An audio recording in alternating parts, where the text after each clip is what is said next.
আসসালামু আলাইকুম। আমি তোমাদের ঋতু ভাইয়া, Rangpur medical college final year. আজকে হচ্ছে আমাদের লেকচার 3 অর্থাৎ 3 number lecture, chemistry second paper chapter 1 পরিবেশ রসায়নের। সেটা আজকে আমরা করব। আচ্ছা, তোমরা অনেকে কনফিউজড হতে পারো যে লেকচারের উপর আসলে এখানে 4 লেখা আছে।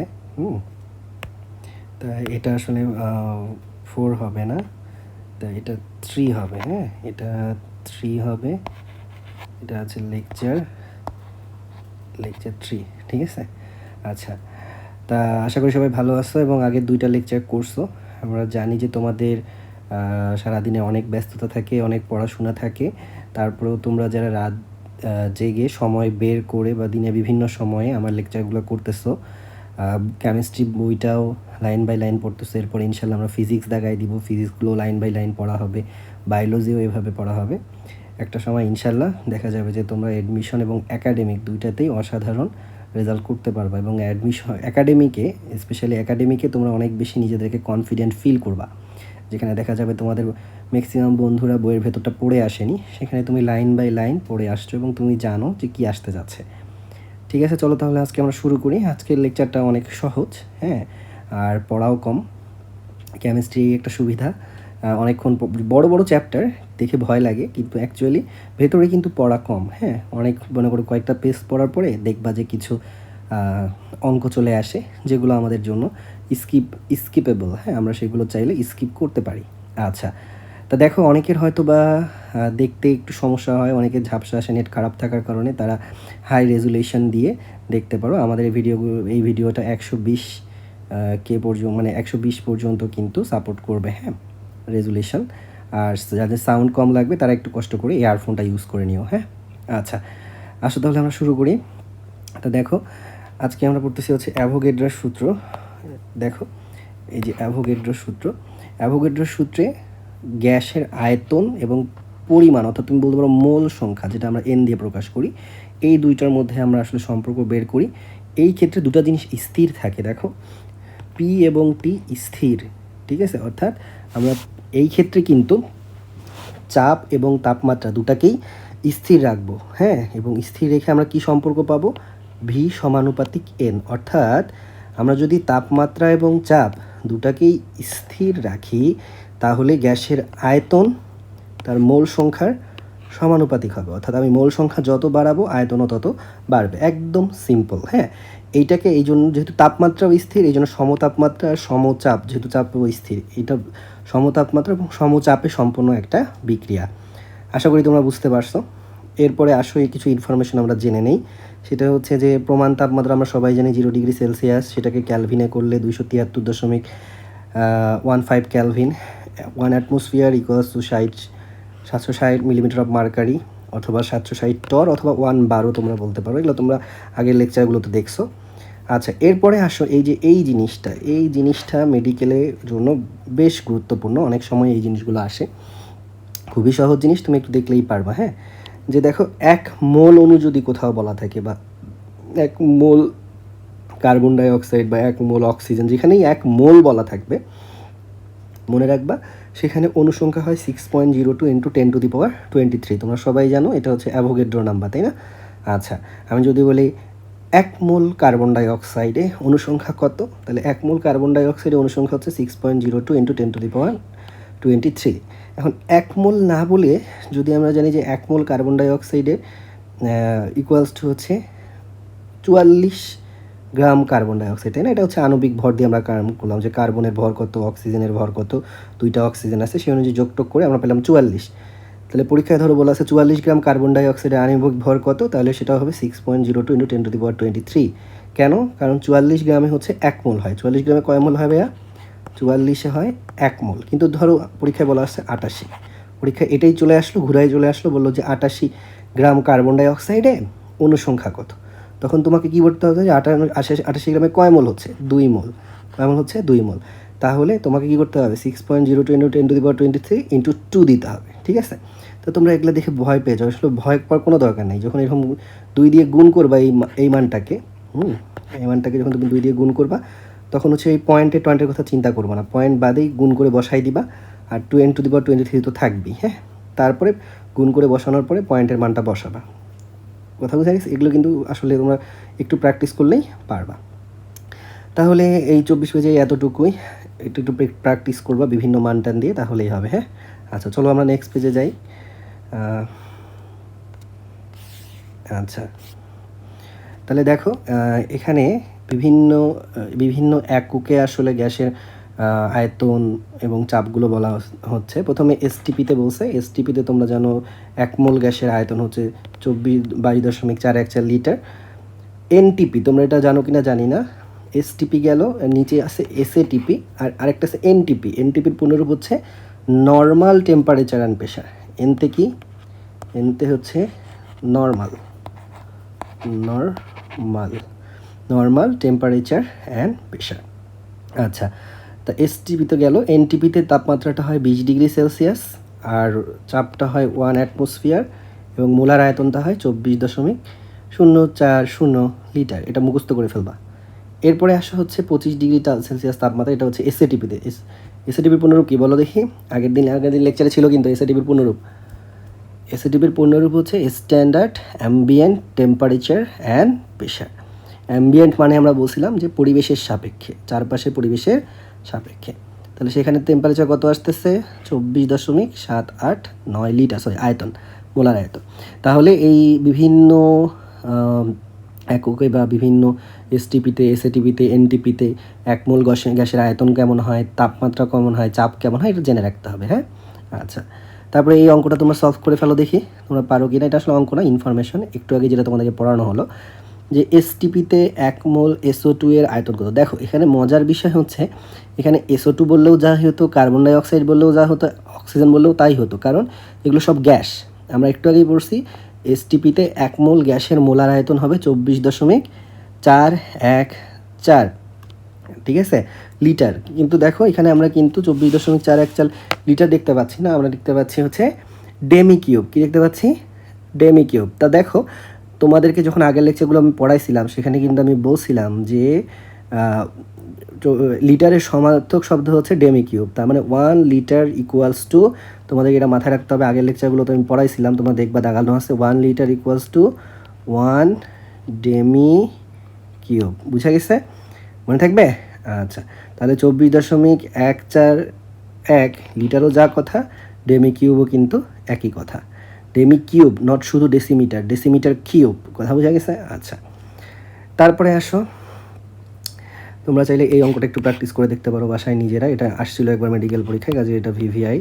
হ্যাঁ, দেখো এখানে 16 গ্রাম অক্সিজেনের কয়টা অণু থাকে বলছে। কয়টা অণু এটা আসলে খুব বেশি ইম্পর্টেন্ট না, 16 গ্রাম অক্সিজেনের কয় মোল হয় তোমাকে এটা বের করতে হবে।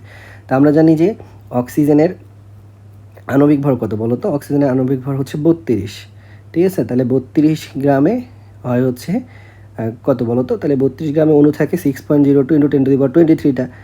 1 গ্রামে কত? 16 গ্রামে কত? তো সেই অঙ্কটা এখানে করে দেখানো হয়েছে, আশা করি তোমরা এটা পারবা। এরপরে আসা হচ্ছে চার্লসের সূত্রের লেখচিত্র। চার্লসের সূত্রের লেখচিত্র কেমন হবে বলো দেখি? চার্লসের সূত্রের লেখচিত্র কেমন হওয়া উচিত? আমি তোমাদেরকে একটু সময় দিলাম, তোমরাই সলভ করার চেষ্টা করো।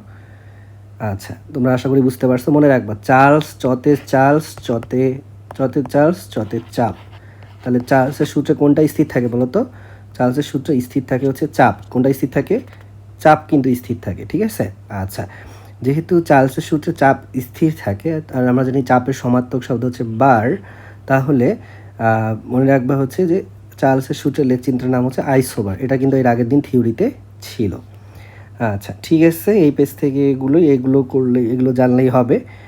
আচ্ছা, তোমরা চাইলে এই ম্যাথটাও একটু করতে পারো। হ্যাঁ, এই দুটা ম্যাথ, ঠিক আছে। আচ্ছা, দেখো তোমরা চাইলে এই যে এই ম্যাথটা আর এই ম্যাথটা সলভ করতে পারো, ঠিক আছে। আচ্ছা, তো চলো আমরা চলে যাই নেক্সট পেজে। আজকে পড়াটা একদমই সহজ, অনেক কম পড়া। দেখো লাল কালি দিয়ে দাগাইলে তোমরা ভালো দেখতে পারবা। সেটা হচ্ছে গ্যাসের সমন্বয় সূত্র। দেখো গ্যাসের সমন্বয় সূত্র এখানে কি করা হচ্ছে? গ্যাসের সমন্বয় সূত্র দেখো, আমরা জানি গ্যাসের পরিবর্তনশীল রাশি কয়টা? 3টা। এই যে ভিপি এবং টি, যে কোনো দুইটাকে আমরা চেঞ্জ করে আরেকটার সঙ্গে কি ঘটনা ঘটতেছে সেটা দেখব। এটাই হচ্ছে গ্যাসের সমন্বয় সূত্র। দেখো এখানেও কিন্তু তাই বলছে যে দুটিকে পরিবর্তন করলে তৃতীয় রাশির উপর কী প্রভাব পড়তেছে, সেটাই হচ্ছে গ্যাসের সমন্বয় সূত্র। কথা বোঝা গেছে? আচ্ছা, এতটুকু জানলেই এনাফ, খুব বেশি এখানে কিছু নাই। দেখো তোমরা আসলে এই যে বই পড়তে অনেক ভয় পাও, কিন্তু বইয়ে কিন্তু সব জিনিস পড়তে হয় না। হ্যাঁ, বইয়ে সব জিনিস পড়তে হয় না, সব জিনিস এত কঠিনও না। মানে সব তোমরা যতটা কঠিন ভাবো ততটা কঠিন না, পড়তে পড়তেই দেখবা যে আস্তে আস্তে সহজ লাগতেছে। হ্যাঁ, আচ্ছা, এখন দেখো এই লাইনটা অনেক বেশি important. PV equals to KT, এইটা হচ্ছে এমন একটা সমীকরণ যেটা হচ্ছে বয়েলের সূত্র এবং চার্লসের সূত্রের সমন্বয় সমীকরণ। কথা বোঝা গেছে? এই লাইনটা তোমরা একটু দাগায় নিবা। নিচের কথাটা আবার বলা আছে, এই 3টা পয়েন্ট খুবই ইম্পর্টেন্ট, ঠিক আছে?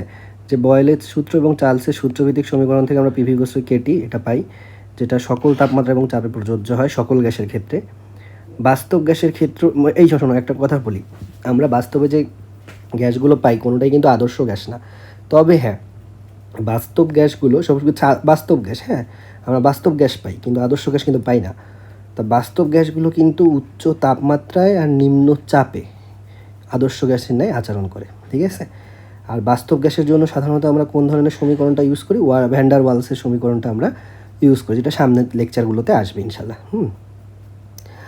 এখন দেখো, আর এখানে আমরা নতুন একটা ইনফরমেশন পাচ্ছি, বয়েলের সূত্র, চার্লসের সূত্র, অ্যাভোগাড্রোর সূত্র, এই 3টা সূত্র যদি আমি সমন্বয় করি, এই 3টা সূত্র সমন্বয় আমি পাবো হচ্ছে আদর্শ গ্যাসের সমীকরণ। কী পাবো?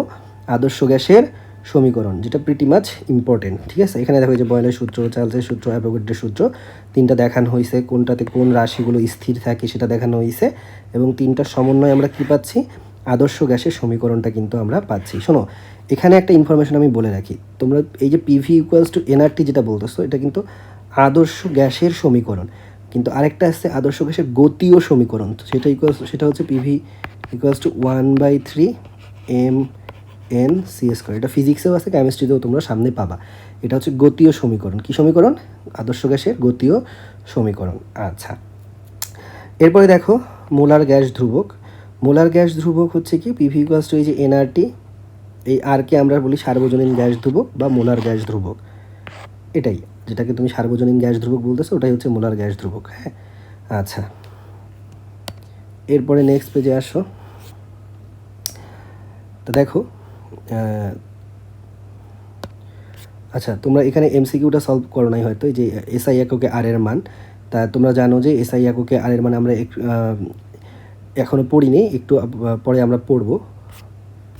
হ্যাঁ, এখন আমরা পড়িনি, একটু পরে আমাদের একটা ছকে আসবে এসআই এককে আর এর মান। এই যে এই ছকটাতে দেখো 30 নম্বর পেজের ছকটাতে কিন্তু এসআই এককে আর এর মানটা আছে। তা যাই হোক, আমি তোমাদের জন্য এখানেই বলে দিই যে এসআই এককে আর এর মানটা হবে হচ্ছে কত বলো তো? এসআই এককে আর এর মানটা হবে 8.314 জুল পার কেলভিন পার মোল। এই এককগুলো কিন্তু ইম্পর্টেন্ট। হ্যাঁ, তোমরা অনেকেই মানটা মুখস্থ করে, কিন্তু এই যে শেষে যে এককটা, এটা পড়ো না। এটা কিন্তু ভয়াবহ একটা পরিণতি। দেখবো যে পরে মান পারতেছো, বাট একই মানে 3-4টা একক দিয়ে আসছে, তখন আর পারবা না। যে একক মুখস্থ রাখাটা অনেক জরুরি। আচ্ছা, এরপরে আসো যে গ্যাসের চাপ। তো গ্যাসের চাপের তোমাকে যেটা জানতে হবে, গ্যাসের চাপের যে সূত্রটা, বল বাই ক্ষেত্রফল। বলের একক কী বলো তো? বলের একক হচ্ছে নিউটন, আর ক্ষেত্রফল মিটার স্কোয়ার। তাহলে নিউটন মিটার স্কোয়ার, এটাকে নিউটনকে ভাঙাইলে কী হয়? KG metre inverse metre second inverse two per metre inverse two, ওটাকেই কাটাকুটি করে এইরকম একটা মান আসছে, এটা মুখস্থ করে ফেলবা। তাহলে গ্যাসের মোলার আরের যে মান, সেটার একক কী হবে? এটা হবে যে কাজ বা শক্তি, অর্থাৎ আমরা এটাকে কিন্তু বলতে পারি যে জুল পার মোল পার ক্যালভিন, ঠিক আছে? আচ্ছা, তাহলে এখানে কাজ না দিলেই আমি কিন্তু জুলও বলতে পারি, তাই না? আচ্ছা, ঠিক আছে। এখন আসো যে বিভিন্ন এককে মানগুলো বলা হয়েছে, লিটার অ্যাটমসফিয়ার এককে কত হবে, হ্যাঁ, এসআই এককে কত হবে। এসআই এককে কিউবিক, আয়তন না হয় কিউবিক মিটারে, আর চাপ না হয় প্যাসকেলে, নিয়ে এই মানটা আমরা পাবো। সিজিএস এককে আমরা চাপটাকে নিব ডাইন এককে, আর আয়তনটাকে নিব ঘন সেন্টিমিটার এককে, তাহলে এই মানটা পাবো। হ্যাঁ, এই জিনিসগুলো একটু মুখস্থ করে ফেলতে হবে, যে 1 ডাইন ইকুয়ালস টু কত গ্রাম centimetre per square, 1 dine centimetre equals to কত আর্জ, এই জিনিসগুলো একটু মুখস্থ করে ফেলবা। আচ্ছা, এরপরে আসা হচ্ছে ক্যালোরি মান। ক্যালোরি মানের এটা মুখস্থ করবা যে ক্যালোরি এককে আর এর মান কত, ইঞ্জিনিয়ারিং এককে আর এর মান কত, এই যে ইঞ্জিনিয়ারিং এটা হচ্ছে আর এর মান। হ্যাঁ, আচ্ছা, আমরা যখন খাদ্য শক্তি পরিমাপ করি তখন কিন্তু আমরা এই ক্যালোরি এককটা ব্যবহার করি। এই যে এই ছকটা VVI, ঠিক আছে? খুবই ইম্পর্ট্যান্ট এই ছকটা, ঠিক আছে? আচ্ছা, তা দেখো এখন একটা কথা আসলে তোমাদেরকে না বললেই না, যে তোমরা অনেক সময় দেখা যায় যে এডমিশন পরবর্তী সময় তোমার ভাইয়ারা আপুরা এই বিভিন্ন কোচিংয়ে বা বিভিন্ন জায়গায় প্রহসনের শিকার হয়। এই যে দাগানো বইটার জন্যে বিভিন্ন অনেক টাকা দিয়ে বিভিন্ন জায়গায় পড়তেছে বা ভর্তি হচ্ছে, সেখানে তারা এই রকম করে লেকচারও পাচ্ছে না, আবার একদিনে অনেক বেশি পড়া চাপায় দেওয়ার কারণে তাদের পড়াগুলো হচ্ছে না। তুমি যদি শুরু থেকেই এরকম করে আস্তে আস্তে সুন্দর করে বইটা কাভার করে রাখো, তুমি গ্যারান্টি নিতে পারো যে কোনো কোচিংয়ে বা কোনো প্রাইভেট টিউটারের কাছে তোমাকে অনেক টাকা দিয়ে অনেক এক্সপেন্সিভ কোনো কোর্স করতে হবে না। তো যাই হোক, আসলে আমরা আবার পড়ায় ব্যাক করি। তাহলে এই যে 4 এবং 5 নম্বর পয়েন্ট, এইটা খুব ভালো করে বুঝতে হবে যে ফুড ভ্যালু গণনা করতে কী কীভাবে। এই শোনো, এগুলা লাগবে না, এগুলো আসে না পরীক্ষায়। এই এর মানটা মুখস্থ রাখলেই হবে। আর খাদ্যবস্তুতে ফুড ভ্যালু মানে খাদ্যবস্তুর যে ফুড ভ্যালু গণনায় আমরা ক্যালোরি একক ব্যবহার করি, একটু আগেই যে এখানে সেই কথাটা বললাম। আর হচ্ছে ইঞ্জিনিয়ারিং এককটা ভালো করে মুখস্থ রাখবা। ফুড পাউন্ড পদ্ধতিটা করা হয়। ফুড পাউন্ডকে আমরা কিন্তু সিজিএস একক অনেক সময় বলে থাকি, হ্যাঁ। আচ্ছা, এবার আসো হচ্ছে বোলসম্যান ধ্রুবক। এখন শোনো, সার্বজনীন গ্যাস ধ্রুবকটা হচ্ছে 1 মোল গ্যাসের জন্য। এখন 1 মোল গ্যাসে অণু থাকে হচ্ছে অ্যাভোগাড্রো সংখ্যক। তার মানে আমরা বলতে পারি 6.02 × 10⁻³ ঠিক আছে? তাহলে আমরা যদি আর এর মানকে অ্যাভোগাড্রো সংখ্যা দ্বারা ভাগ করি, তাহলে কিন্তু আমরা প্রতি অণু গ্যাসে যে ধ্রুবক মানটা সেটা কিন্তু পেয়ে যাব। এটাকেই বোলসম্যান ধ্রুবক বলা হয়। তো লিটার অ্যাটমসফিয়ার এককে বোলসম্যান এককের ধ্রুবকের মান দেওয়া আছে, এসআই এককে বোলসম্যান ধ্রুবকের মান দেওয়া আছে। দুই ক্ষেত্রেই এককটা মুখস্থ রাখাটা জরুরি। এখানে দেখো litre atmosphere per kelvin per molecule, molecule not mole, that's molecule, হ্যাঁ, নট মোল, ঠিক আছে? আর এখানে joule per kelvin per molecule. আচ্ছা, তারপরে দেখো পিভি ইকুয়ালস টু এনআরটি, এটার একটা তুমি বলতে পারো যে আরেকটা সমীকরণ হচ্ছে গ্যাসের আণবিক ভরের সাথে ডাব্লিউ ইকুয়ালস টু RT/m। এটা দিয়ে অনেক সময় গ্যাসের আমরা ভর নির্ণয় করতে পারি। তারপরে ঘনত্বের সাথে সম্পর্ক হচ্ছে D ইকুয়ালস টু PM/RT। এই সূত্রগুলো না একটু মুখস্থ রাখবা, তাহলে যখনই ঘনত্ব নির্ণয় করতে দেখ বা কখনো যদি ভর নির্ণয় করতে দেয় তাহলে তুমি পারবা। আচ্ছা, যদিও মেডিকেলে আসলে এগুলো দিয়ে খুব বেশি এমসিকিউ আসবে না, সূত্রগুলো মুখস্থ রাখবা তাহলেই হবে। আচ্ছা, এইখানে দেখো, এইখানে তোমাদের জন্য আমরা একটা এমসিকিউ সলভ করে দিচ্ছি। সেটা হচ্ছে এই এমসিকিউটা, এটা পরীক্ষায় আসতে পারে। দেখো, কোনো গ্যাসের তাপমাত্রা 27°C থেকে কত বাড়ালে আয়তন দ্বিগুণ হবে এবং একই চাপে 0.8 মানে চাপটা বেড়ে 0.8 থেকে 0.16 অ্যাটমসফিয়ার হবে। তা দেখো, যে চাপটা দেওয়া আছে সেটাকে আমরা T1 ধরলাম, দেন সেটাকে আমরা ক্যালভিনে কনভার্ট করে নিলাম 27°C। তার সঙ্গে যদি এই যে তুমি উপরে 273, অর্থাৎ আমরা জানি যে 1°C ইকুয়ালস টু 273 কেলভিন, মানে হচ্ছে এটার সঙ্গে যদি এখন তুমি 273 যোগ দিয়ে দাও, তাহলেই 27-এর সঙ্গে যদি 273 যোগ দিয়ে দিই তাহলেই হচ্ছে আমরা ক্যালভিন পেয়ে যাব। আচ্ছা, ইকুয়ালস টু 300 কেলভিন। আচ্ছা, তা এখন কথা হচ্ছে যে এটা ধরলাম আমি T1, T2টা আমাকে বের করতে হবে, তারপরে T2 মাইনাস T1 করে দেখতে হবে কত বাড়ে। 0.8টাকে আমি ধরলাম হচ্ছে P1 আর 1.6টাকে আমি ধরলাম হচ্ছে P2। তারপরে এই যে P1/T1 ইকুয়ালস টু P2/T2, এই সূত্র থেকে যেহেতু আমাকে T2 আগে বের করে নিতে হবে, সেই অনুযায়ী রাশিটাকে সাজায় নিলাম, দিয়ে এই মানগুলো বসালাম। এখন দেখো ভি এর কিন্তু নির্দিষ্ট কোনো মান ছিল না, আমরা V1 ইকুয়ালস টু V ধরছি আর V2 ইকুয়ালস টু 2V ধরে নিছি, হ্যাঁ। এখন দেখো তোমরা এই মানটা দেখো, এই রকম এখানে তো ভি কাটা যাবে, ঠিক আছে? তাহলে উপরে থাকলে 2, নিচে থাকলে 1। এই যে পয়েন্টের যে গুণভাগ আছে, এটা দেখে তোমরা অনেকে ভয় পাও, কিচ্ছু ভয়ের নাই। শোনো, যখন নিচের দিকে এই যে হরে কোনো পয়েন্টযুক্ত রাশি থাকবে, পয়েন্টের পরে জয়ঘর থাকবে, উপরে তত দিয়ে গুণ দিবা। তাহলে ধরো উপরে আমি 10 দিয়ে গুণ দিলাম, আবার উপরেও কি আছে, পয়েন্টের পরে 1 ঘর আছে, তাহলে নিচেও আমি 10 দিয়ে গুণ দিলাম, তাহলে 10 কাটাকাটি গেল, বুঝে গেছে? তার মানে উপরে হয়ে গেল 16, নিচে হয়ে গেল 8। এই দেখো, এখন তোমরা গুণভাগ করো, ইজিলি তোমরা বুঝতে পারতেছো 1200 ক্যালভিন হবে। এখন তাপমাত্রা পার্থক্য জানতে চাইছে, তাপমাত্রার পার্থক্য হচ্ছে 1200 মাইনাস 300, তাহলে হচ্ছে 900 কেলভিন। এখন তোমরা বলতে পারো ভাইয়া অপশনে তো সব সেলসিয়াস, কিন্তু তোমরা অলরেডি জানো যখনই বলবে তাপমাত্রা পার্থক্য তখন কিন্তু কেলভিনও যা সেলসিয়াসও তা। আচ্ছা, আশা করি তোমরা এটা বুঝতে পারছো। তোমরা একটু সময় নিয়ে এই ধরনের অঙ্কগুলো করবা, মান চেঞ্জ করে দিয়ে নিজে নিজে প্র্যাকটিস করবা। তবে খেয়াল রাখবা টেম্পারেচারটা এই যে টেম্পারেচারটা এমন নিবা যেন এটা একটা সুন্দর মান আসে, পরীক্ষায় থাকলে এরকম সুন্দর মান দিয়েই আসবে, ঠিক আছে? শোনো, তোমাদের অনেকেরই প্রশ্ন হচ্ছে ভাইয়া পরীক্ষায় তো মাঝে মাঝে অনেক কঠিন ম্যাথ আসে যেগুলো ক্যালকুলেটার ছাড়া পারা যায় না। শোনো, পরীক্ষায় যদি 4টা ম্যাথ আসে, 3টা ম্যাথ এমন আসবে যেগুলো তুমি ক্যালকুলেটার ছাড়াই পারবা, কিন্তু হ্যাঁ, একটা ম্যাথ এমন আসবে যেটা তোমার পক্ষে ক্যালকুলেটার ছাড়া করা পসিবল না। ওই একটা ম্যাথের পেছনে সময় নষ্ট করবা না, স্যাররা ইচ্ছা করেই ওটা দেয় যেন তুমি হচ্ছে ওইটা করতে গিয়ে সময় নষ্ট করো, ঠিক আছে? আচ্ছা, তা এটাও তোমাকে বুঝতে হবে যে কোন ম্যাথটা আসলে তোমার সময় নষ্ট করার জন্য দিছে। আচ্ছা ঠিক আছে, তাহলে চলো আমরা নেক্সট পেজে চলে যাই। এখানে দেখো এই যে এসআই এককে বোলজম্যান ধ্রুবকের মান তোমরা আশা করি নির্ণয় করতে পারবা। এখানে আমরা অ্যান্সারটা দাগাই দিছি। আবারও বলতেছি এই একক মুখস্থ রাখাটা খুবই জরুরি। আচ্ছা, তারপরে চলে আসো নেক্সট পেজে। এই এমসিকিউটা দেখো, এখানে আরেকটা এমসিকিউ আছে, দেখি তোমরা এটা পারো কিনা। এটা আমরা অ্যান্সার দাগাই দিই, দেখি তোমাদেরকে সময় দিচ্ছি 10 সেকেন্ড সময়, দেখি তোমরা এই ম্যাথটা পারো কিনা।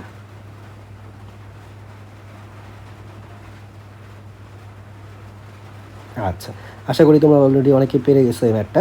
যে দেখো এখানে 8 গ্রাম হিলিয়ামের আদর্শ গ্যাসের সমীকরণ বলছে। আমরা জানি আদর্শ গ্যাসের সমীকরণ পিভি ইকুয়ালস টু এনআরটি। তাহলে 8 গ্রাম হিলিয়ামে কত মোল হয়, এন ইকুয়ালস টু হয়, এটা আমাদেরকে বের করতে হবে। হ্যাঁ, তো আমরা জানি হিলিয়ামের গ্রাম আণবিক ভর হচ্ছে 4, তাহলে 8 গ্রামে হবে 2, তাই না? তাহলে পিভি ইকুয়ালস টু এনআরটির জায়গায় এনের জায়গায় আমরা বসাই দেবো 2, তাহলে আমরা কী পাবো? PV equals two 2RT। এটাই হচ্ছে অ্যান্সার, এটা হচ্ছে অ্যান্সার। ঠিক আছে, আচ্ছা। আর তোমরা অনেকে হয়তো বা জানো না, এই বইয়ের ভেতরে যে কালো এমসিকিউগুলো করা থাকে এগুলোই কিন্তু পরীক্ষায় আসে, এবং এগুলোর অ্যান্সার কিন্তু বইয়ের শেষে দেওয়া থাকে। তোমরা দেখবা যে বইয়ের যে শেষ পৃষ্ঠা যেখানে সারমর্ম লেখা থাকে, ক খ এর কোশ্চেন লেখা থাকে, তার আগেই দেখবা বক্স করে এই অ্যান্সারগুলো কিন্তু দেওয়া থাকে। তোমরা চাইলে সেখান থেকেও রিচেক করে নিতে পারো। আচ্ছা, ভুল হবে না। আমি তো জেনে শুনেই জিনিসটা দাগাইছি, আশা করি মানে তোমরা দেখে নিতে পারো তো যদি কারো সন্দেহ থাকে। আচ্ছা, এরপরে আসো বায়ুমণ্ডলের সর্বনিম্ন তাপমাত্রা কত। এটা একদম আমাদের ফার্স্ট লেকচারে পড়া। তোমরা জানো ওই যে মেসোস্ফিয়ারের টেম্পারেচারটা ছিল -93°C, ওইটাই। আচ্ছা, কেমিস্ট্রির মজার বিষয় হচ্ছে যে বইয়ের ভেতরের এই এমসিকিউগুলা, অধ্যায় শেষের এমসিকিউগুলা থেকেই তুমি অ্যাডমিশনে একাডেমিকে অনেক বেশি কমন পাবা। ঠিক আছে, তাহলে দেখো আমরা 36 পেজ পর্যন্ত পড়ে ফেলছি, বাট 40 পেজ পর্যন্ত ম্যাথ, বিভিন্ন ম্যাথ আছে। সেই ম্যাথগুলো আমাদের মেডিকেল এবং একাডেমিকের এমসিকিউ এর জন্য লাগবে না। একাডেমিক এমসিকিউতে তো ক্যালকুলেটর ইউজ করা যায়, সেখানে আসতেও পারে, বাট অ্যাডমিশনের জন্য লাগবে না। ঠিক আছে, আচ্ছা ঠিক আছে, তাহলে মোটামুটি এখানে তোমরা 36 পেজ পর্যন্ত দেখতে পাইলো, আমাদের কিন্তু মোটামুটি 40 পেজ পর্যন্ত পড়া হয়ে গেল। তাহলে আজকে এতটুকুই। আশা করি তোমরা সবাই পড়াটা কাভার করবা, এবং নেক্সট লেকচারের জন্য তোমাদের জন্য রইল শুভকামনা। গুড নাইট, সবাই ভালো থাকো, আল্লাহ হাফিজ।